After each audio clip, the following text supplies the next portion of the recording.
Olá, gente, tudo bem? Vamos aqui a continuar abordando o TPI, o Tribunal Penal Internacional. Olha, o TPI ele é composto por 18 juízes.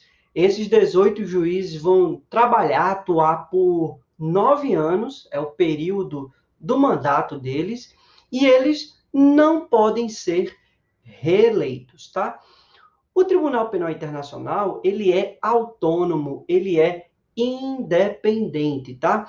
Ele não está subordinado à ONU. Apesar de fazer parte do sistema global de proteção aos direitos humanos, o TPI, ele é autônomo e independente.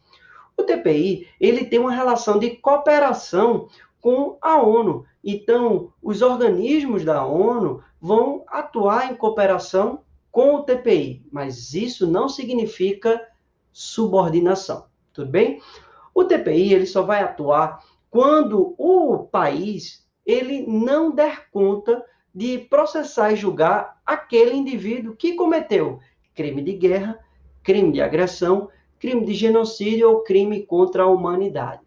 É importante destacar que o TPI somente vai processar e julgar esses 4 tipos de crimes, ou seja, é um rol taxativo, tá? Então, ó, crimes de guerra, crimes contra a humanidade, crimes de genocídio e crimes de agressão, tá? O Estatuto de Roma vai detalhar aí que atitudes, que condutas se enquadram nesses crimes, tudo bem? Também é importante a gente destacar que o TPI somente vai atuar contra aqueles indivíduos que o país ao qual esses indivíduos são jurisdicionados, esse país ele aceitou a jurisdição do TPI. Como assim, Alexandre? É o seguinte, o Brasil, por exemplo, aceitou a submissão ao TPI. Aceitou essa submissão lá, inclusive ingressando ali na nossa Constituição Federal, no parágrafo 4º do artigo 5º da nossa Constituição Federal. Mas o Brasil se submeteu em 2002, em 1º de setembro de 2002, o Brasil se submeteu à jurisdição do TPI. Então, veja, o TPI pode processar e julgar um brasileiro? Pode, porque o Brasil aceitou a jurisdição, a submissão à jurisdição do TPI. O TPI não pode processar e julgar um norte-americano. Por quê? Porque os Estados Unidos não aceitou a submissão à jurisdição do TPI. Percebem? Então, ó, o TPI somente vai processar e julgar indivíduos que o seu país aceitou a submissão à jurisdição do tribunal, ok? Beleza? Outro detalhe importante, você precisa observar quando que o crime foi praticado, tá? Porque se o crime foi praticado e naquela época o país ainda não havia se submetido à jurisdição do TPI, o TPI não poderá processar e julgar aquele indivíduo, tá? Então, não vai haver uma retroatividade da análise, tá? Então, ó, se o cara cometeu o crime hoje e hoje o país ao qual aquele indivíduo é nacional não se submeteu à jurisdição do TPI, então o TPI não poderá processar e julgar aquele indivíduo. Tudo bem? Beleza? Outro detalhe importante é que não cabe reserva à ratificação do Estatuto de Roma, é o que dispõe o artigo 120, tá? Então, ou você se submete integralmente, ou você não se submete ao Estatuto de Roma, tá? Também é importante a gente destacar que, de acordo com o Estatuto de Roma, somente os maiores de 18 anos podem ser processados julgados pelo TPI. Então, há essa cláusula da maioridade penal, tá? Então, só os maiores de 18 anos podem ser processados julgados pelo TPI, tá bom? Outro detalhe importante é que não importa qual é o cargo, qual é a função pública daquele indivíduo. O TPI poderá processar e julgá-lo, tá? Então, pode ser o presidente da República, o primeiro-ministro, pode ser o rei, pode ser a rainha, pode ser o máximo líder religioso. Então, não importa o cargo ou a função pública, aplica-se o princípio da igualdade perante o tratado, no caso aí o Estatuto de Roma. Então, todos os indivíduos podem ser processados e julgados desde que sejam maior de 18 anos, tá bom? Também é importante destacar que os 4 crimes que são um rol taxativo, como a gente comentou aqui, são imprescritíveis, tá? Então, os crimes não vão prescrever de acordo com o artigo 29, tá bom? Quem é que pode acionar o TPI? Olha, 3 atores podem acionar o TPI. O procurador do TPI, que é como se fosse um promotor de justiça, tá? O Conselho de Segurança das Nações Unidas, ou então um Estado que aceitou a jurisdição do TPI, demandando outro Estado que também aceitou a jurisdição do TPI. É possível recorrer da sentença do tribunal? Sim. Há uma segunda instância que é chamado pelo Estatuto de Roma como o juízo de recurso, tá? Então, é possível sim recorrer da sentença do Tribunal Penal Internacional para essa segunda instância, que é o juízo de recursos, de acordo com o artigo 81 do Estatuto de Roma. Tá, Alexandre, quais são as penas aplicáveis aos indivíduos que praticam crime de guerra, crime de agressão, crime contra a humanidade e crime de genocídio? Olha, como regra, a pena máxima são 30 anos, tá? Pena máxima de 30 anos de reclusão, tá bom? Podendo também se aplicar a pena de multa e a pena de perda dos bens que foram adquiridos de forma ilícita, né, por essa prática ilícita. Excepcionalmente, poderá se aplicar a pena de prisão perpétua, mas jamais, em nenhuma hipótese, poderá se aplicar a pena de morte. Tudo bem? Olha, os países, ao ratificarem a submissão ao Estatuto de Roma, eles se comprometem a cooperar com o TPI, entregando aquele indivíduo para ser processado e julgado pelo tribunal. Aí, então, surge uma dúvida. De acordo com o artigo 5º, inciso 51 da nossa Constituição Federal, o Brasil não pode extraditar brasileiro nato. Não pode. Tá? É uma vedação expressa de nossa Constituição Federal. Tá. Imagine, então, que um brasileiro nato pratica um crime de guerra lá na Síria, por exemplo, e vem para o Brasil para evitar uma punição. Chegando aqui no Brasil, o Brasil não abre nenhum processo criminal contra esse indivíduo, tá? De forma errada, lógico, mas imagina que o Brasil passa a mão na cabeça desse cara, tudo bem? Beleza. Nesse caso, o TPI poderá abrir um processo contra esse indivíduo por ele ter praticado um crime de guerra lá na Síria? A resposta é sim, porque o Estado brasileiro ratificou a submissão ao TPI. Beleza. Outra pergunta. O TPI, o Estado brasileiro, melhor dizendo, pode entregar esse indivíduo para ser processado, julgado e até punido com a pena de prisão? A resposta é sim. Isso não seria uma afronta ao artigo 5º, inciso 51? A resposta é não. Porque, não confundam os institutos da extradição com o instituto da entrega para organismo internacional. São institutos jurídicos diferentes, tá? Então, na extradição, há uma relação de horizontalidade entre estados. É um estado pedindo a extradição para outro estado. Ambos possuem a mesma soberania.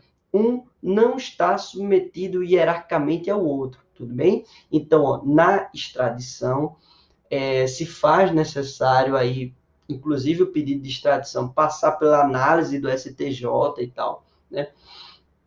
E no caso da extradição, o Brasil jamais poderá extraditar brasileiro nato, tá? Jamais o Brasil poderá extraditar brasileiro nato. Mas no caso da entrega, o Brasil deverá entregar esse brasileiro para ser processado julgado pelo TPI. Por quê? Porque é uma relação de verticalidade. O Brasil se submeteu à jurisdição desse Tribunal Penal Internacional, tá? Então, aqui não é um Estado estrangeiro, aqui é uma organização internacional, um tribunal internacional ao qual o Brasil voluntariamente se submeteu à jurisdição. Então, o Brasil deve entregar esse brasileiro, mesmo que seja nato, ok? Para ser processado, julgado e até punido pelo TPI, beleza? Também existe no âmbito do TPI a prisão preventiva, tá? Pode ocorrer isso em caso de urgência, tá bom? E fique então com esses detalhes sobre o Tribunal Penal Internacional. Outro assunto importante é em relação à nova lei de imigração, instituída pela Lei 13.445 de 2017. Essa lei que tem aí 125 artigos, né? Então, a Lei 3.445 de 2017, com 125 artigos, que veio a substituir o antigo Estatuto do Estrangeiro, tá? Essa lei, ela considerou o migrante como sendo um sujeito de direito, tá? Considerou, então, esse migrante um sujeito de direito e trouxe ali vários princípios a serem aplicados nessa relação com esse migrante.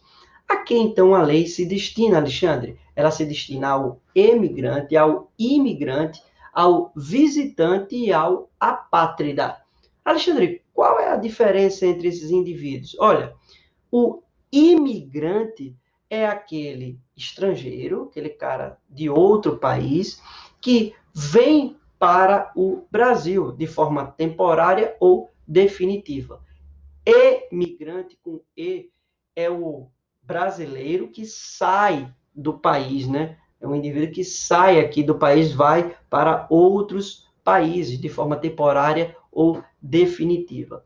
Visitante é esse estrangeiro ou apátrida que vem para o Brasil com uma finalidade temporária, né, de curta duração, sem nenhuma pretensão de se estabelecer aqui, vem aqui para turismo ou então de passagem para fazer escala. Então, esse é o visitante. E o apátrida é aquela pessoa que não é considerada nacional por nenhum país, tá? Então, aqui no Brasil, inclusive, a nossa Constituição veda a aplicação da pena de banimento, que é, inclusive, a possibilidade do indivíduo perder a nacionalidade brasileira e ser expulso do país, né? Então, isso não existe mais no nosso ordenamento jurídico, já houve essa incidência na época da ditadura militar, tá bom? Então, a situação de apatria é considerada pela Declaração Universal dos Direitos Humanos uma violação aos direitos humanos, pelo fato do indivíduo não poder exercer nenhum direito, não poder ingressar no país, não poder ter liberdade, não tem direito à educação, à saúde, enfim, não consegue exercer direitos básicos naquele país por conta que ele não é reconhecido por nenhum Estado como sendo nacional daquele país. Tem um filme bem antigo, né, mas bem interessante, que fala de uma situação desse cara que se torna apátrida, né? Que é o Terminal, tá? Com Tom Hanks. Depois procura aí nos seus canais de streaming que vale a pena assistir esse filme. Um pouco antigo, mas bem interessante. Cuidado, então, porque essa nova lei de imigração, ela não vai excluir a incidência de outras normas, como, por exemplo, aí as normas que tratam dos refugiados, o Estatuto do Refugiado, ou que tratam dos asilados, ou até dos agentes e pessoal diplomático ou consular, tá?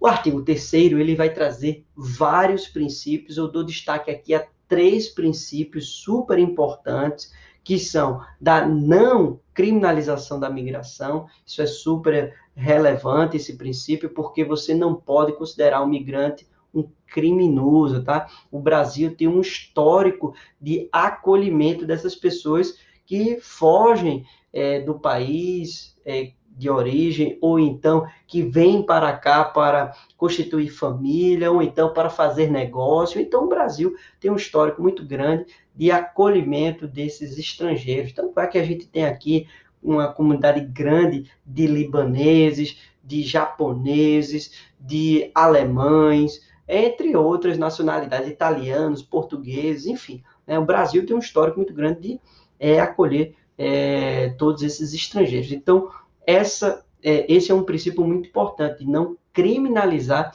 essa migração, não torná-lo um inimigo, tá? Não tornar esse indivíduo um inimigo. Essa foi uma crítica muito grande feita ao Donald Trump, né? Porque ele tinha uma política ali muito forte contra a migração, né? Principalmente a migração ilegal, isso era fato, né? Mas principalmente migrantes de países muçulmanos, ele tinha ali muitas restrições, né? Então, gerou muita polêmica, principalmente no início do mandato dele, né? Então, a gente então não pode criminalizar esses migrantes porque a gente tem um histórico e também a própria lei expressamente traz isso como um princípio. Também o princípio da promoção da entrada regular e a regularização documental, então buscando exatamente fazer com que essas pessoas que entram em nosso território, que eles tenham aí essa regulamentação, essa documentação para poder exercer o direito ao trabalho e ter aí uma vida digna, tá? E com essa acolhida humanitária, tá? Essa acolhida humanitária garantindo aí a esses indivíduos uma dignidade humana em nosso território brasileiro.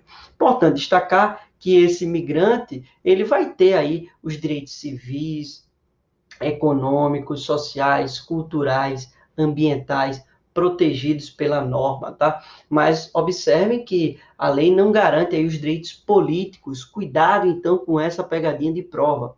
O estrangeiro, ele não pode nem votar, nem ser votado, tá? Isso é uma vedação, inclusive, constitucional, porque eles não podem exercer esses direitos políticos, eles não têm esse direito de votar e de ser votado em nosso território brasileiro, ok? É importante você levar para a sua prova a diferença entre esses três institutos: a deportação, a expulsão, a repatriação e a extradição, tá? Todos têm a função de manter determinado estrangeiro aí fora das nossas fronteiras do nosso país, tá? Mas é importante a gente saber que são institutos diferentes. A deportação, a expulsão e a repatriação são medidas de retirada compulsória desse estrangeiro de nosso território nacional. Já a extradição é uma medida de cooperação internacional entre estados em matéria penal, ok? Então, enquanto a extradição é uma medida de cooperação entre os estados, a deportação, a expulsão e a repatriação é uma medida de retirada compulsória desse estrangeiro de nosso território brasileiro. Também é importante você levar para a sua prova vedações. É vedada essa deportação, essa repatriação e a expulsão coletivas. Também é vedado a deportação, expulsão, repatriação e a extradição de brasileiro nato. É vedada essa deportação, essa expulsão, essa repatriação e a extradição do brasileiro nato de nosso território brasileiro, ok? Também é vedada a extradição de estrangeiro, a extradição de estrangeiro em caso de crime político ou de opinião. Pergunta clássica de prova que cai muito ali, não só em direito internacional, como também em direitos humanos ou até direito constitucional, tá? Quando se pode extraditar um brasileiro naturalizado? Já vimos que não se pode extraditar um brasileiro nato, beleza. Mas o brasileiro naturalizado pode ser extraditado? Pode, em duas situações, tá? Primeiro, quando ele praticar um crime comum. Se ele praticar um crime comum, antes da naturalização, ele poderá ser extraditado. tá? Então, se ele praticou um crime comum antes da naturalização, antes dele ser considerado brasileiro naturalizado, então ele pode ser extraditado. Ou então, se ele praticar um crime de tráfico de entorpecentes e drogas afins antes ou após a naturalização, tá? Praticou o crime de tráfico de drogas antes ou após a naturalização, ele pode sim ser extraditado, tá? Agora, o brasileiro nato que pratica tráfico de drogas, ele não pode ser extraditado. O brasileiro nato. Tá, vamos para alguns detalhes adicionais. Vamos aí para uma diferença que muita gente confunde entre repatriação e expulsão ou também deportação. Principalmente fique aí antenado na diferença entre repatriação e deportação. Veja, ambas são medidas adotadas ali pela Polícia Federal, tá? Então, ó, mas tem uma diferença. Qual é a diferença? Imagine, então, um estrangeiro chega aqui em nosso território brasileiro pelo aeroporto, tá? Quando ele chega pelo aeroporto, ele não tem nenhum documento. Ele está sem passaporte. Ele tem nada, zero de documento, tá? Então, o que é que vai acontecer com ele? Ele vai ser deportado ou ele vai ser repatriado? Ele vai ser repatriado, tá? Então, o cara não tem nenhum documento. Ou então, está com documento irregular. Ele diz que vai trabalhar, mas está com visto de estudante, que não permite o trabalho com CLT. Então, ele vai ser repatriado, ele vai voltar no próximo voo, tudo bem? Ou então, se for pelo porto, ele volta no próximo navio, tudo bem? Então, ele vai ser repatriado. Ele nem ingressa efetivamente no território brasileiro, ele para ali na alfândega, tudo bem? Beleza? No caso da deportação, é o seguinte, o cara, o estrangeiro, ele chega aqui no nosso território brasileiro, está com o documento tudo certinho, entra e está ali no território brasileiro. Mas aqui dentro, ele se torna irregular. Como assim, Alexandre? Imagine, então, que ele entra com visto de estudante, que não pode trabalhar, e começa a trabalhar. Então, ele se tornou irregular. Ou então, o visto dele expirou. Então, ó, nessas situações, se abre prazo para ele regularizar a sua situação. Se ele não regularizar, ele vai ser deportado. Ele vai voltar ao seu país de origem, ao qual ele é nacional. Tudo bem? Então, ó, perceberam a diferença entre a repatriação e a deportação? Então, ó, na repatriação, está lá nos artigos 49 seguintes da Lei 3.445 de 2017, essa devolução, ela se dá por meio do dirigente máximo da Polícia Federal, e isso se dá por meio de um procedimento administrativo, tá? Se esse estrangeiro ele solicitar o refúgio, deve-se primeiro analisar o pedido do refúgio para depois fazer essa repatriação. Tudo bem? No caso da deportação, também é um procedimento administrativo, é um ato discricionário feito ali pela Polícia Federal, tá? Mas esse ato, como a gente comentou aqui, o cara já está no território brasileiro e se torna irregular.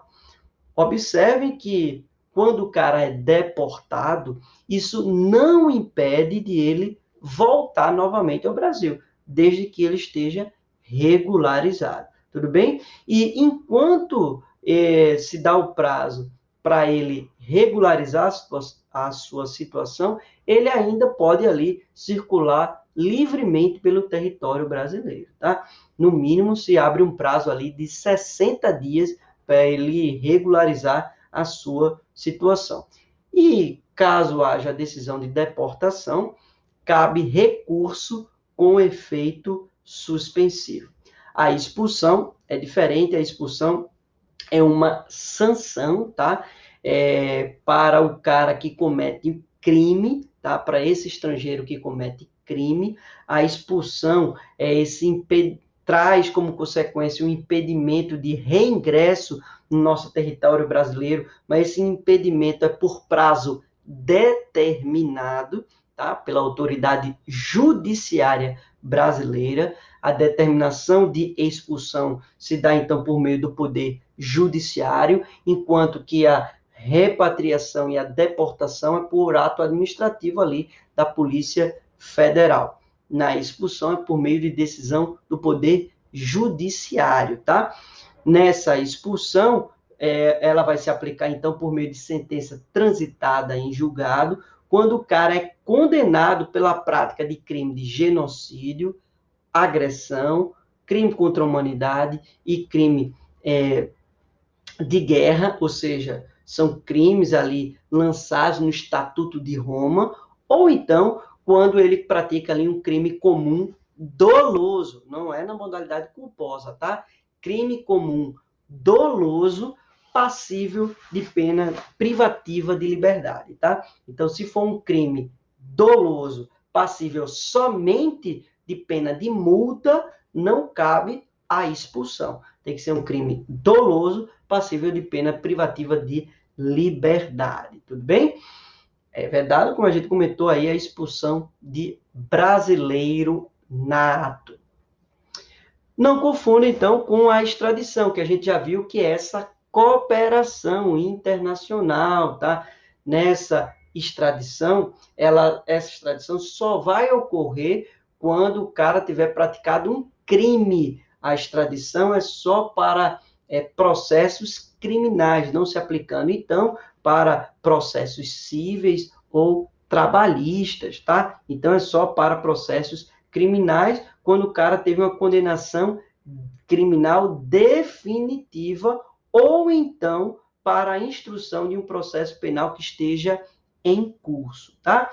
Nenhum Estado é obrigado a extraditar uma pessoa que esteja em seu território, tá? Porque existe aí a questão da soberania do Estado. O Estado decide se extradita ou não, tá? Nenhuma extradição será concedida sem o prévio pronunciamento do STF sobre a legalidade e a procedência. Eu acho que eu falei anteriormente que para a extradição precisa passar pelo STJ, tá? Mas aqui, ó, o que eu queria dizer é isso.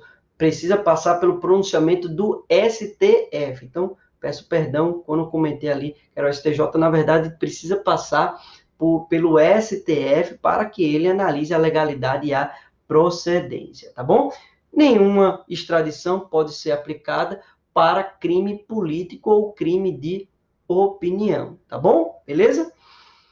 É importante também a gente destacar que os acordos de extradição seguem alguns princípios. São eles que estão aí na sua tela. O princípio da reciprocidade, ou seja, só se extradita quem extradita para o Brasil, ou seja, se um país X pede a extradição de um cara que está aqui no Brasil, um estrangeiro que está aqui no Brasil porque ele cometeu um crime, mas esse país X não tem acordo com o Brasil de extradição, então o Brasil ele não vai extraditar esse cara para lá. Então, imagina lá, o Chile quer processar e julgar um chileno que está em território brasileiro, que cometeu um crime lá no Chile. Se não há um acordo de extradição entre o Chile e o Brasil pode se negar aí a fazer essa extradição. Também tem que haver a aplicação do princípio da dupla tipicidade, ou seja, só extradita se for crime aqui no Brasil e no país que está se pedindo, tá? Então, ó, se o país pede que haja a extradição desse indivíduo que está em território brasileiro, mas aqui no Brasil a conduta praticada por ele não é crime, então não vai se extraditar ele. Também se aplica o princípio da especialidade, ou seja, só vai punir pelo crime informado no pedido de extradição. E também se aplica aí o princípio da comutação da pena, ou seja, só pode executar penas permitidas no Brasil. Então, se o país X pede a extradição daquele estrangeiro que está em território brasileiro para aplicar a ele uma pena de morte ou uma pena de prisão perpétua, como não existe no ordenamento jurídico brasileiro nem pena de morte, nem pena de prisão perpétua, o Brasil não vai extraditar, tá? Foi um caso conhecido aí do Norambuena, né? O Chile pediu a extradição do Norambuena para o Brasil só extraditou o Norambuena quando fizeram um acordo de aplicar a ele, no máximo, a pena de 30 anos de reclusão. Beleza? Tranquilo? Estourou nosso tempo aqui. No próximo bloco, a gente aborda outros pontos importantes. Até mais.